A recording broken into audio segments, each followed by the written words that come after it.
action let's go 저 건물을 찾으러 Assalamualaikum warahmatullahi wabarakatuh. Selamat pagi dan salam pagi kita semua. Puji dan syukur marilah selalu kita panjatkan kehadirat Allah Subhanahu wa taala atas limpahan rahmat, taufik, hidayah serta inayahnya kepada kita semua sehingga pada hari ini kita dapat berkumpul di ruangan ini untuk menghadiri seminar dengan topik dikotomi kendali. Yang terhormat dosen pengampu mata kuliah Literasi Digital Humanisme Bapak M. Saupi MPD, yang kami hormati selaku Ketua Pelaksana Norsipa, yang kami hormati narasumber, panitia, serta peserta yang berbahagia. Sebelum memasuki acara pada hari ini, perkenalkanlah saya selaku pembawa acara membacakan susunan acara sebagai berikut. Yang pertama pembukaan, yang kedua menyanyikan lagu Indonesia Raya, yang ketiga sambutan-sambutan, yang keempat pembacaan doa, yang kelima penyampaian materi dan tanya jawab, dan yang terakhir penutup. Memasuki acara yang pertama yaitu pembukaan. Marilah kita awali acara pada hari ini dengan membaca basmalah. Bismillahirrahmanirrahim. Acara selanjutnya yaitu menyanyikan lagu Indonesia Raya, diiringi dengan seluruh peserta dan tamu undangan yang berhadir. Hadirin dimohon untuk berdiri. Indonesia tanah airku, tanah tumpah darahku. Di sanalah aku berdiri, jadi pandu ibuku. Indonesia kebangsaanku, bangsa dan tanah airku, marilah kita berseru, Indonesia bersatu. Hiduplah tanahku, hiduplah negeriku, bangsaku, rakyatku semuanya. Bangunlah jiwanya, bangunlah badannya untuk Indonesia Raya. Indonesia Raya, merdeka, merdeka, tanahku, negeriku yang ku cinta. Indonesia Raya, merdeka, merdeka, hiduplah Indonesia Raya. Indonesia Raya, merdeka, merdeka, tanahku, negeriku yang ku cinta. Indonesia Raya, merdeka, merdeka, hiduplah Indonesia Raya. Hadirin, silakan terus duduk kembali. Acara selanjutnya adalah sambutan yang disampaikan oleh saudari Norsipa. Tempat kami sediakan. Bismillahirrahmanirrahim. Alhamdulillahirabbil alamin. Wassalatu wassalamu ala asyrafil anbiya'i wal mursalin sayyidina wa maulana Muhammadin wa ala alihi wa sahbihi ajma'in. Amma ba'd. Segala puja dan puji syukur kita kepada Allah Subhanahu wa taala yang telah memberikan nikmat dan karunia-Nya kepada kita semua sehingga dapat berkumpul untuk bersama-sama menuntut ilmu dalam acara seminar pada hari ini.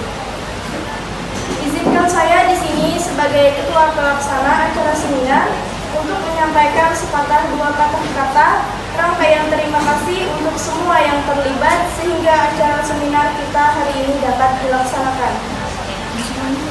Pertama, saya ucapkan terima kasih kepada saudari Harsia selaku pemateri yang telah bersedia hadir untuk sharing berbagi ilmu dengan kita pada hari ini.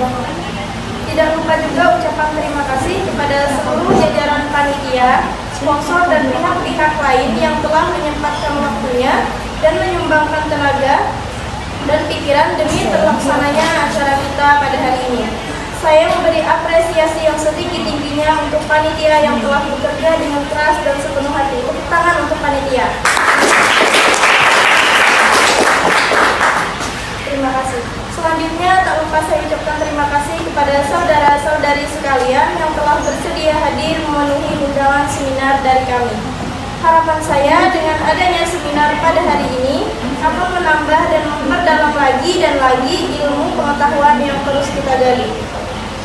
Selama acara ini berlangsung, semoga kita bisa menghargai kelebihan dan kekurangan dari acara ini. Dan saya memohon maaf yang sebesar-besarnya jika selama pelaksanaan acara ada terdapat hal-hal yang kurang berkenan di hati para hadirin sekalian.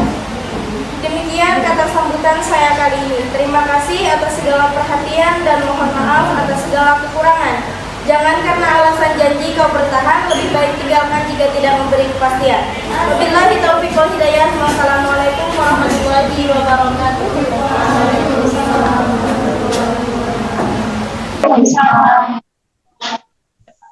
Terima kasih kepada Saudari Norsifa yang telah memberikan sambutan pada hari ini.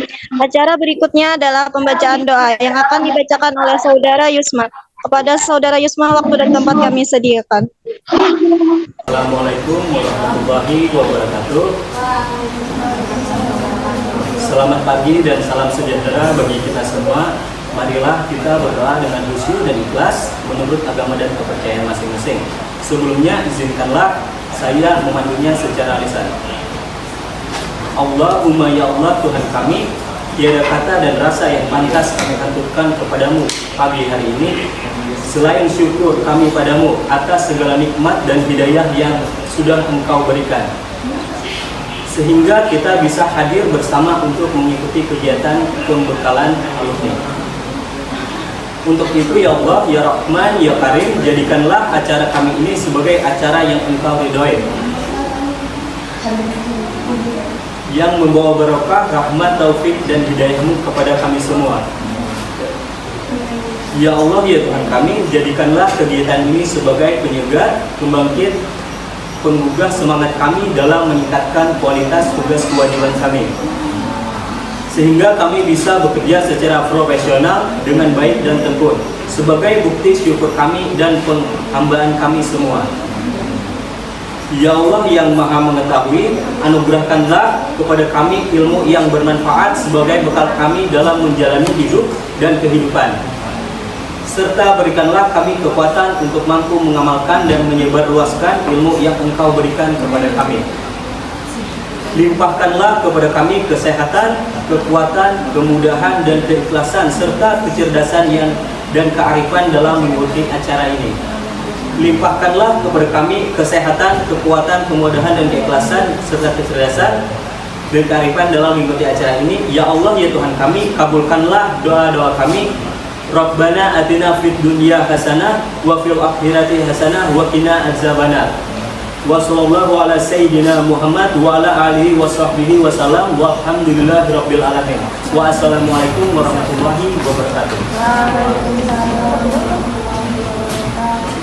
Amin amin ya robbal alamin. Terima kasih kepada Saudara Yusma yang telah memimpin doa, dan semoga doa yang telah kita panjatkan dapat dijabah oleh Allah Subhanahu wa taala. Amin. Hadirin yang berbahagia, kita memasuki acara inti yaitu penyampaian materi. Sebelumnya saya akan membacakan CV moderator. Nama Nordiana, tempat tanggal lahir Banjarmasin 30 Desember. Baik, selanjutnya akan sampaikan serahkan kepada moderator, kepada Saudari Nordiana, kami persilahkan.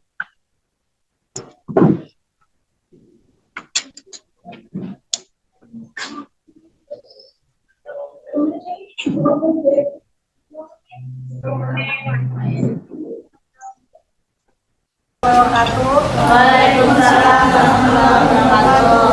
Baik, terima kasih kepada MC yang telah mendengarkan kepada saya. Materi yang akan disampaikan oleh Saudari Lesia dengan tema materi yaitu dikotomi kendali.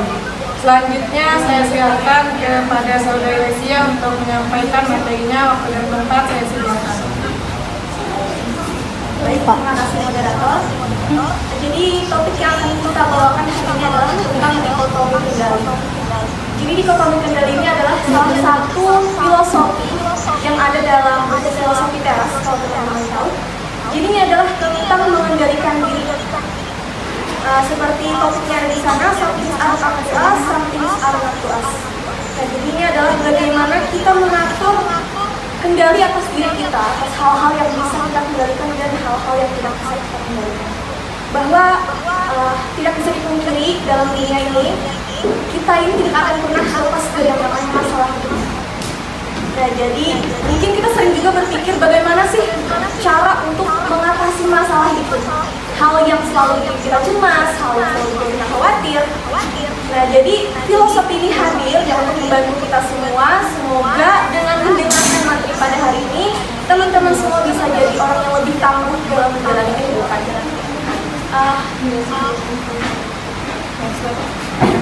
Ini adalah Zeno, si pencipta filosofi hidup. Nah, itu tentang filosofi teras tadi. Jadi pada zaman dahulu ya, si Zeno ini adalah seorang pedagang Yunani kuno. Sudah hidup selama 300 tahun sebelum Masehi.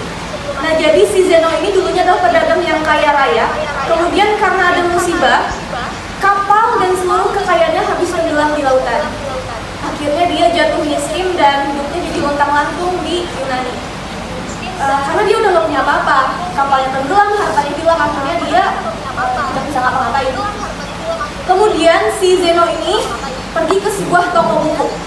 Nah, di sana dia membaca suatu filsafat dari karya Socrates. Nah, filsafat ini kemudian menjadi panutannya dan dia berguru pada si Socrates tadi. Nah, setelah dia berguru, akhirnya dia berhasil mengembangkan teorinya sendiri. Akhirnya lahirlah filosofi teras yang kita kenal sekarang.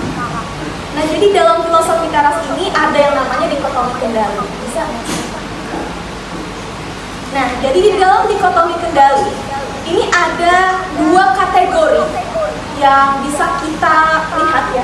Yang pertama, dalam hidup ini ada hal-hal yang berada di bawah kendali kita atau tergantung pada kita, dan ada juga hal-hal yang tidak berada di bawah kendali kita atau kita tidak bisa mengontrol itu. Nah, contohnya misalkan ya, bisa kita lihat apa sih kalau kita pikir apa sih yang tidak bisa kita kendalikan di dunia ini? Pasti ada banyak ya, misalkan kondisi dunia, cuaca, panas, hujan, gempa bumi, tanah longsor, dan lain sebagainya. Atau kehidupan karir kita, prestasi kita, atau bahkan hubungan kita dengan orang lain. Kita tidak bisa mengontrol itu. Bisa nggak sih? Nah, dan di sini juga kami menuliskan beberapa hal yang tidak bisa kita kendalikan. Contohnya seperti tindakan orang lain. Nah, kecuali orang itu sudah kita ancam, nah, baru kita bisa mengendalikan orang itu. Tapi kan tidak ya. Tindakan orang lain, opini orang lain, persepsi orang terhadap kita tidak bisa mengontrol itu. Kemudian reputasi atau popularitas kita, kekayaan kita, kesehatan kita, semuanya tidak bisa kita kontrol. Apalagi seperti kondisi saat kita lahir, seperti jenis kelamin, saudara kita siapa, kita dilahirkan oleh siapa, atau kondisi-kondisi yang dunia tadi yang sudah saya sebutkan, kondisi dunia seperti cuaca, tanah longsor, dan bencana lain kita tidak bisa mengendalikan, dan sebagainya. Nah, terus itu kan hal yang tidak bisa kendalikan. Terus apakah ada hal yang bisa kita kendalikan? Nah, jadi dalam filosofi teras sendiri ada dua hal yang bisa kita kendalikan. Yang pertama, pikiran, dan yang kedua tindakan kita. Nah, jadi cuma dua hal ini doang yang bisa kita kendalikan. Tapi dua hal ini sangat mempengaruhi reaksi kita terhadap masalah. Nah, jadi apakah reaksi kita yang akan kita timbulkan saat melihat masalah ya, apakah itu akan menyelesaikan masalah atau malah menyusahkan diri kita sendiri. Nah, ini hubungannya dengan pikiran kita. Kita ambil contoh deh setahun yang lalu saat pandemi COVID-19. Saat itu ya kita belajar dari rumah, bekerja dari rumah bagi yang sudah bekerja, atau bahkan yang belum bekerja, susah dapat kerjaan, atau yang sudah bekerja terus di PHK, dikeluarin dari kerjaan. Nah, ini kita tidak bisa mengontrol ini. Kemudian kalau misalkan kita memberi respon yang negatif, kita menyalahkan keadaan, apakah ini bisa menyelesaikan masalah? Nah, jawabannya tidak ya. Nah, jadi sebenarnya kalau kata Seneca, ya seorang filosofi Yunani juga, kita itu lebih sering menderita karena imajinasi kita sendiri, bukan karena kenyataan yang ada. Jadi kadang kita itu terlalu mempersulit keadaan kita sendiri saat kita sebenarnya bisa memperbaiki itu. Nah, kita ambil contoh lain. Nah, ini ada 2 orang yang sedang dalam kesulitan karena harus belajar online dari rumah. Nah, kita ambil contoh yang pertama, yang si cewek ya, yang baju pink. Mereka ini diberi kesusahan yang sama-sama susah belajar online dari rumah, sama-sama pusing, sama-sama nilainya menurun pada waktu itu. Tapi mungkin perspektif mereka, respon mereka terhadap mengatasi masalah itu berbeda. Si orang pertama, dia itu responnya negatif. Dia ngeluh, dia menyalahkan keadaan. Kenapa sih harus corona? Kalau nggak corona, nilaiku pasti lebih tinggi. Nah, akhirnya dia ngeluh, dia memasrahkan semuanya pada keadaan, dan dia tidak menyelesaikan apapun. Nah, beda nih sama si orang kedua. Dia refleksi diri, oh kenapa nilaiku bisa jelek? Oh ternyata internetnya yang susah, atau lingkungannya yang tidak kondusif. Oleh karena itu, dia memperbaiki itu. Dia cari internet yang lebih baik, dia ganti provider jaringan. Kemudian dia juga konsultasi mungkin dengan keluarga, kalau misalkan lagi belajar nih, tolong jangan diganggu dulu. Nah, ini kan bisa. Atau dia sering menonton webinar-webinar, atau menonton video-video untuk mengembangkan diri, belajar dari rumah secara mandiri. Nah, kalau kita lihat situasi seperti ini, siapa yang benar-benar menyelesaikan masalah? Apa si A atau si B? Pasti si B kan? Nah, jadi ya kembali lagi tadi, sebenarnya kita itu bisa menyelesaikan masalah kalau kita mau ya. Dan itu juga dikendalikan oleh 2 hal tadi, pikiran kita dan tindakan kita. Bagaimana kita memperspektifkan itu dan melakukan tindakan yang sesuai. Oke, next. Nah, jadi kalau kata Epictetus ya, filsuf dari Stoicism, beliau bilang bahwa tugas utama dalam dunia ini yang sebenarnya cuma 2. Bagaimana kita mengidentifikasi dan memisahkan mana hal yang bisa kita kendalikan dan mana yang tidak, agar kita benar-benar punya kontrol dalam menyelesaikan masalah itu. Materi yang bisa. Perkenalkan, nama saya Diara Awalia dari kelas 02. Mau tanya, kenapa kekayaan, ketenaran, atau reputasi dan kesehatan itu masuk ke dalam kategori yang tidak bisa dikendalikan? Padahal sejak kecil kita sudah diajarkan untuk memelihara kesehatan dan mengkonsumsi makanan sehat dan juga olahraga. Terus untuk reputasi, itu kan kita yang menjaga reputasi kita supaya lebih baik dan lahir dari ide-ide brilian yang dapat kita kembangkan. Begitu juga dengan kekayaan, itu kan berasal dari kerja keras.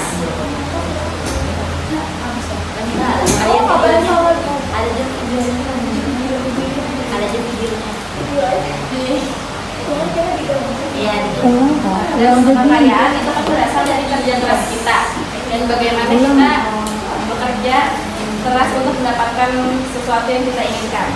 Tetapi kenapa hal tersebut tidak masuk ke dalam hal yang bisa kita kendalikan? Padahal kan tergantung bagaimana cara kita mengendalikan ketiga hal tersebut. Kenapa jadi tidak termasuk? Baik, langsung saya jawab ya.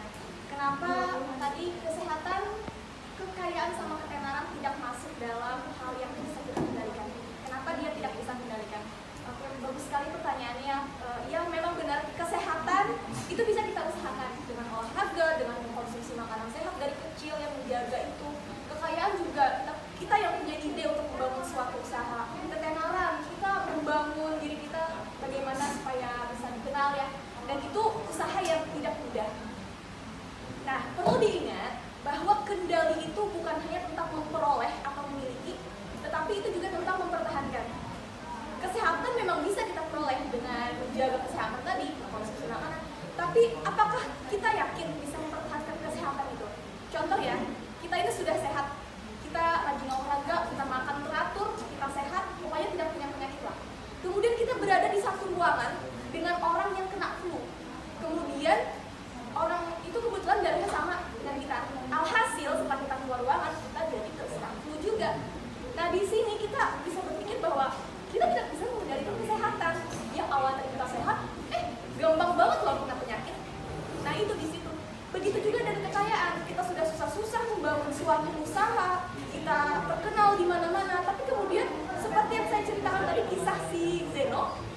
buat pikiran kita, persepsi kita, dan juga tindakan kita terhadap mengatasi hal-hal tersebut.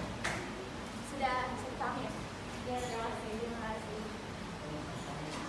Kita pada acara terakhir yaitu penutup. Mari kita tutup acara seminar dengan pada hari ini dengan membaca hamdalah. Semoga seminar ini dapat bermanfaat bagi kita semua. Saya mewakili seluruh panitia pada hari ini mengucapkan terima kasih atas kehadiran para hadirin sekalian. Untuk kami mohon maaf apabila terdapat kesalahan dalam berlangsungnya acara, baik disengaja maupun yang tidak sengaja.